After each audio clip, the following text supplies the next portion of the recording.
Pertama itu adalah peniadaan Tuhan, peniadaan Tuhan. Kemudian baru pengwujudan Tuhan kecuali Allah. Makanya orang yang tidak percaya Tuhan itu masih setengah. Dia mendapatkan setengah daripada kalimat syahadat. Orang yang tidak bertuhan itu masih mendingan akalnya itu. Dia berpikir daripada orang nyembah sapi, alias agama Hindu, nyembah patung, nyembah hantu gitu ya. Orang yang tidak bertuhan masih mendingan daripada hamba sapi, seperti orang Hindu, hamba apalah gitu ya. Itu masih lebih, dia berpikir orang yang ateis itu daripada mereka yang menyembah sapi, gun tabaruk dengan kencing sapi, ngalap mereka dengan sapi, itu kan. Sapi gitu, sapi tidak boleh disembelih sapi. Kenapa? Ini titisan Tuhan. Waduh, sayang sekali dagingnya, enak itu. Orang yang tidak bertuhan masih mendingan akalnya itu difungsikan daripada orang yang hanya menyembah sapi atau benda-benda yang menunjukkan ini nggak punya akal gitu loh. Kok sapi disembah? Gimana sih? Tapi jangan sampai di sana, wahai Anda ateis. Lanjutkan tadi petualangan Anda. Anda sekarang sudah mendapatkan setengah daripada dua kalimat syahadat. La ilah, enggak ada Tuhan. Selangkah lagi. Illallah. Anda akan temukan ilah Allah itu. Betul enggak ada Tuhan memang, enggak ada Tuhan kecuali hanya Allah. Illallahu wahdahu, sendirinya, la syarikalahu, tidak ada sekutu baginya. Seandainya ada dua Tuhan, ya seperti di Al-Qur'an, laukana fihi ma alihatun illallah la fasadata. Jikalau ada Tuhan selain Allah di bumi ataupun di langit, maka akan rusaklah bumi langit ini. Kenapa? Ya pasti akan nanti ikhtilaf, dikit-dikit ikhtilaf kan. Tuhan satu, oh ini seperti ini nih aturannya nih. Tuhan dua, oh kagak lah, jangan seperti itu. Tidak ada titik temu, ya adu jotos nanti, adu kesaktian nanti. Kalau adu kesaktian bagaimana? Ya hancur lah. Sehingga benar apa yang Allah katakan, firmankan, lau kana fihi ma alihatun illallah la fasadata. Jikalau ada Tuhan selain Allah itu ya, di langit atau di bumi, maka kan rusak di muka bumi. Seandainya ada Tuhan, lau pakai lau ya. Seandainya berarti lau itu mustahil. Mustahil adanya gitu. Lau, berandai-andai. Mangqala, mana nih? Ya. La ilaha illallah wahdahu la syarikalah, lahul mulku, miliknya kerajaan, walahul hamdu, dan miliknya lah pujian, segala pujian gitu ya. Al mulku, al di sini bisa kita anggap sebagai al istighraq ya, al yang menunjukkan segala kerajaan, kerajaan langit, kerajaan bumi, kerajaan manusia, jin, hantu, semuanya milik Allah Subhanahu wa taala. Ikatnya ya. Walahul hamdu sama, dan miliknya lah segala bentuk pujian. Wa huwa ala kulli syai'in qadir, dan dialah qadirun ya, wa huwa qadirun, dialah qadir, huwa mubtada, qadirul khabar. Dialah yang maha mampu, yang maha kuasa, ala kulli syai'in, terhadap segala sesuatu. Wa huwa ala kulli syai'in, dia terhadap segala sesuatu qadir. Asyra marrat, 10 kali. Man qala la ilaha illallah asyra marrat, gitulah.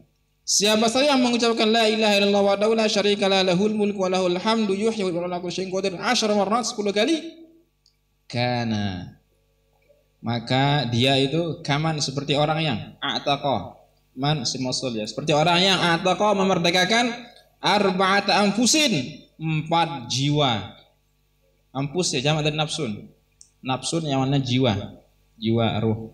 Seperti orang yang memerdekakan 4 jiwa. Min waladi, dari anak Ismail, dari anak Ismail, dari anak Ismail. Sama gitu ya, sama ganjarannya, keutamaannya seperti orang yang memerdekakan hamba sahaya 4, dan hamba sahaya itu dari kalangan Bani Ismail. Bani Ismail berarti ya orang-orang Quraisy. Orang-orang Quraisy itu adalah keturunan dari Bani Ismail.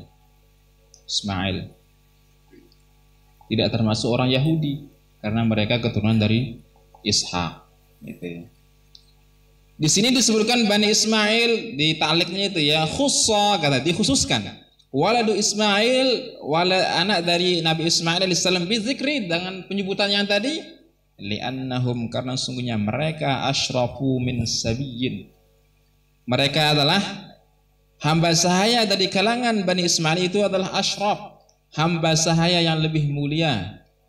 Min sabiyyin, asyrafu min sabiyyin, lebih mulia dari sabi, mananya adalah orang tawanan sabiyyin, jamaknya siba nantinya, tawanan. Yang namanya a'taqa, yang memerdekakan, berarti adalah hamba sahaya gitu. Tidak mungkin ada namanya i'taq kecuali di sana ada al-'abd atau al-amah. Berarti di sini adalah al-amah, al-'abd. Hamba sahaya dari anak cucu Ismail itu lebih mulia dibandingkan hamba sahaya dari keturunan katakanlah Gajah Mada misalnya, ya jelas. Itu ya, kenapa disebut secara usaha oleh Ismail di sini. Warwaina, dan kami juga telah meriwayatkan fi sahihaihima, di dalam dua kitab sahih keduanya, itu Bukhari Muslim. An Abi Hurairah, dari Abu Hurairah radhiyallahu ta'ala anhu, anna Rasul sallallahu alaihi wasallam qala,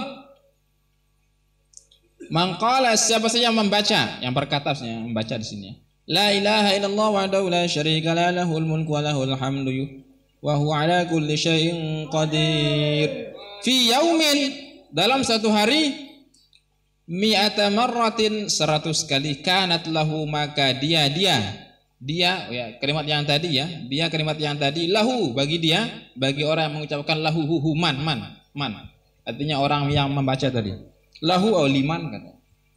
Maka dia kalimat itu lahu liman, bagi orang yang membaca tadi, liman qal, idla, mengimbangi 10 riqabin, mengimbangi 10 riqab, mengimbangi 10 hamba sahaya. Riqab jangan raqabah, raqabatun riqab. Al-idl maknanya mengimbangi ya, mengimbangi. Dalam hadis yang lain misalnya suratul ikhlas, apa ya, man qara'a suratul ikhlas 3 marrat kanat ta'dilu sulusal Quran, itu kan. Atau suratul ikhlas ta'dilu sulusal Quran. Surah Al-Ikhlas ta'dilu, mengimbangi sepertiga daripada Al-Quran. Suratul Ikhlas, qul huwallahu ahad, ta'dilu sulusal Quran, mengimbangi 1/3 daripada Al-Quran. Ta'dilu maknanya mengimbangi dari sisi keutamaan ya. Ini tentu khitabnya khususnya kepada orang-orang yang katakanlah ya tidak mampu untuk membaca Al-Quran dari awal sampai akhir. Motivasi dengan baca ini. Kalau santri jangan.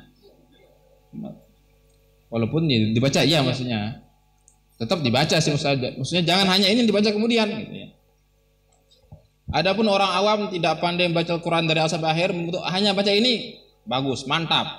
Kalau santri pandai baca Al-Quran, enggak baca dari awal sampai akhir, hanya baca ini, enggak bagus, enggak mantap, gitu aja. Karena bedalah makomnya. Bedalah makom lah katakannya, bedalah spesialisnya, beda kesibukannya gitu ya. Waktunya memang kalau dari pelajar itu memang seluruh waktu itu spesial diluangkan untuk belajar baca Quran ini dan itu gitu. Kanat lahu idla 10 riqabin, maka dia kalimat itu baginya, bagi orang yang baca itu ya, mengimbangi 10 riqab. Maksudnya 10 riqab diapain? Dimerdekakan maksudnya. Bukan hanya dilihat, bukan kemudian tidak diapa-apakan. Maksudnya mengimbangi, memerdekakan 10 hamba sahaya. Artinya kalau ada orang yang kaya gitu ya, ada orang yang kaya kemudian mampu untuk memerdekakan 10 hamba sahaya, tetapi tidak doyan membaca kitab kalimat ini. Di samping itu ada orang yang miskin, dia nggak punya uang nih untuk mereka di sini, sehingga dia hanya tapi dia itu doyan, istiqomah lah katakannya, membaca kalimat ini 100 kali per hari.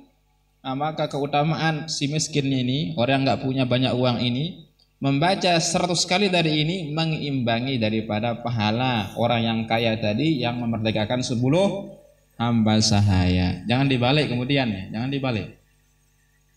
Jangan kalau orang kaya dia kaya, mampu dia untuk memerdekakan hamba sahaya, dia nggak mau, dia hanya mengamalkan ini. Waduh, ini hitopnya kebalik namanya. Orang kaya hitopnya hitopnya adalah bagaimana dia itu akan gemar untuk menginfakkan hartanya itu dan Allah, itu dia paling top orang kaya. Bagaimana dia menempatkan, membelanjakan hartanya itu tepat sesuai dengan perintah agama. Sedekah, zakat. Jangan orang miskin dia suruh zakat, apanya? Orang miskin ya menerima zakat lah. Memberikan hamba sahaya nih, kasih tahu dia bagaimana keutamaan memberikan hamba sahaya.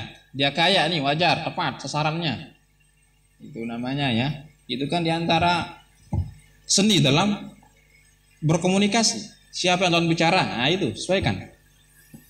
Tidak semua yang benar itu disampaikan.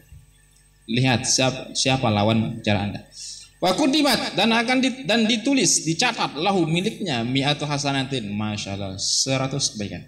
Wa muhiyat dan dihapus, muhiyat ya.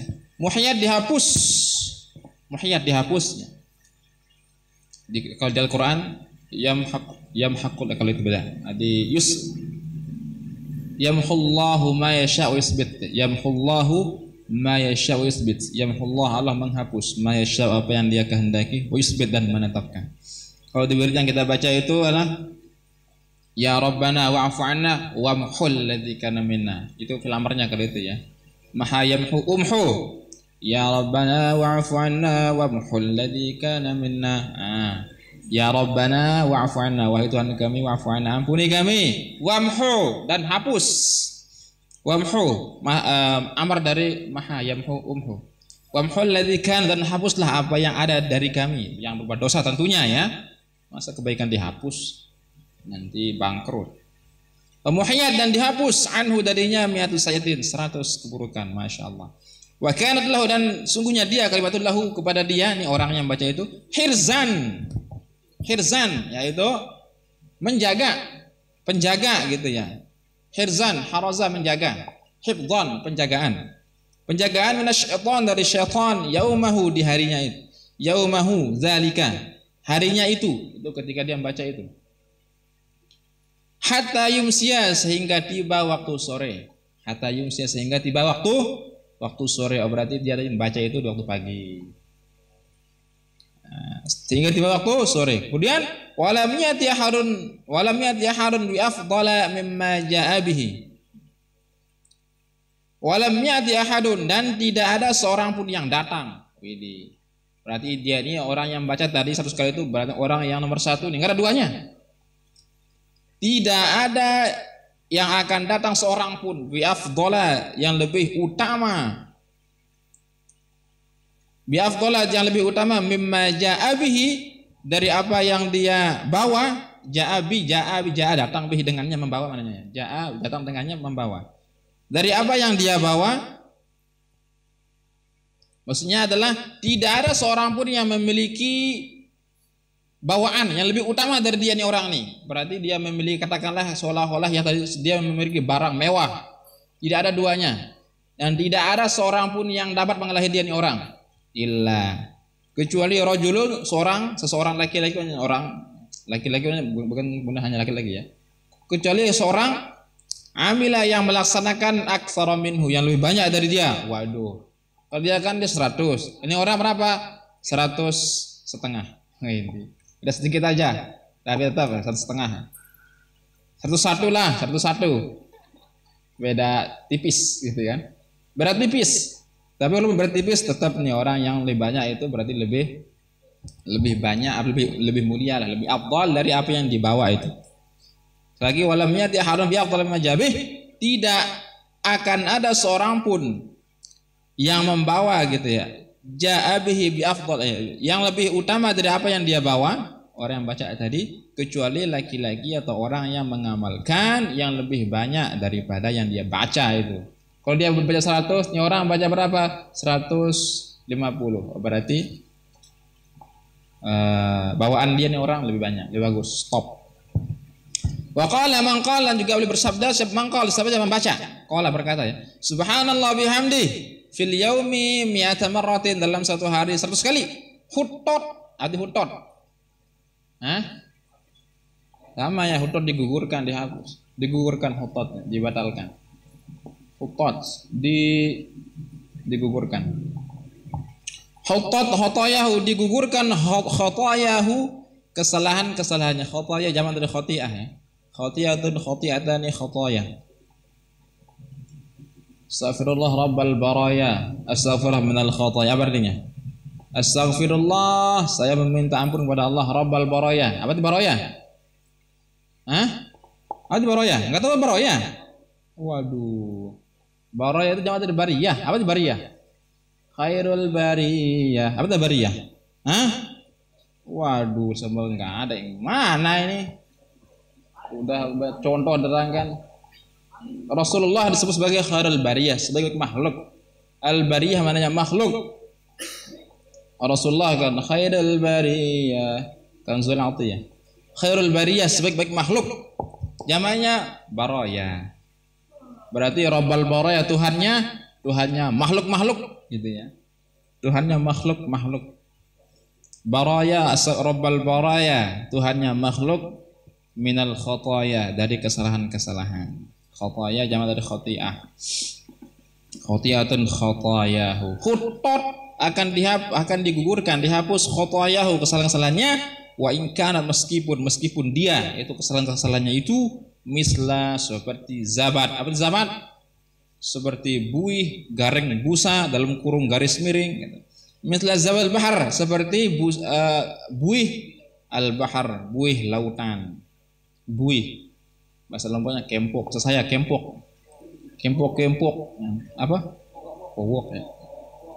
Sama mana tuh? Kowok. Kempok. Al-asah kempok.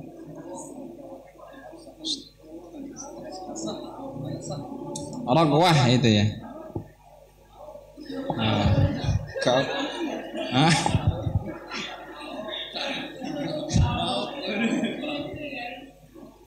juga ragwah itu buih kalau dalam percakapan sehari-hari itu ya buih itu masalahnya ragwah. Ada ragwah. Dalam percakapan sehari-hari ya, buih itu ragwah. Itu taliknya tuh. Wazabatul bahar ragwatu ma'ihi katanya. Ragwah busa dari airnya inda tamawujihi wa ittirabi, ketika sedang bergelombang dan saling idtirab, yaitu saling gitulah ya. Ngamuk, sedang ngamuk. Oh, kesalahan orang yang baca yang tadi ya, Masya Allah, akan digugurkan kesalahannya meskipun banyaknya, itu adalah seperti buihan. Ini khususnya lagi biasa para ulama yang ketika hadis menjelaskan seperti ini itu yang berkaitan tentang dosa-dosa kecil. Dosa-dosa kecil mudah dihapuskan dengan membaca kalimat ini, kalimat itu, dengan melakukan amal-amalan sangat kecil. Adapun dosa yang sangat besar harus bertobat secara khusus, secara eksklusif, yaitu an-nadmu. Kemudian nadam apa? Yang pertama al-iqla'u gitu. Al-iqla' itu mencabut, artinya memperhatikan diri untuk melaksanakan perbuatan. Yang kedua an-nadmu, menyesal. Yang ketiga al-azmu ala alla ya'uda ilaih, dan berazam, berkuat tekad untuk tidak kembali lagi. Yang keempat adalah kalau itu berkaitan tentang hak adami, istihlal, istirdah, meminta halal atau meminta ridha, karena itu berkaitan tentang Bani Adam. Entah itu karena sudah mencubitnya, sudah memfitnahnya gitu ya, dengan menulis status macam-macam gini-gini, entah karena sudah apalah gitu ya. Kalau itu adalah harus minta halal, minta maaf, khususnya minta maaf dari orang yang bersangkutan. Makanya dosa yang berkaitan tentang adami itu sama itu susah diampuninya daripada hanya dosa yang langsung berkaitan dengan Allah. Karena kenapa? Karena manusia itu pelit, tidak mudah untuk memaafkan. Tapi kalau Allah afu, tidak ada kan nama Allah, karena itu apa? Pelit, apalagi murka, al-ghadub, enggak ada lah. Makanya hati-hati Hati-hati bahaya. Lebih berbahaya maksudnya gitu loh. Kalau kesalahan itu, kalau kezaliman itu berkaitan tentang manusia itu susah diampunkan oleh Allah karena Allah tidak akan mengampuninya kecuali setelah orang yang bersangkutan itu sudah mendapatkan maaf daripada orang yang zaliminya. Kaidah yang biasa itu adalah apa? Apa itu apa? Lupa saya.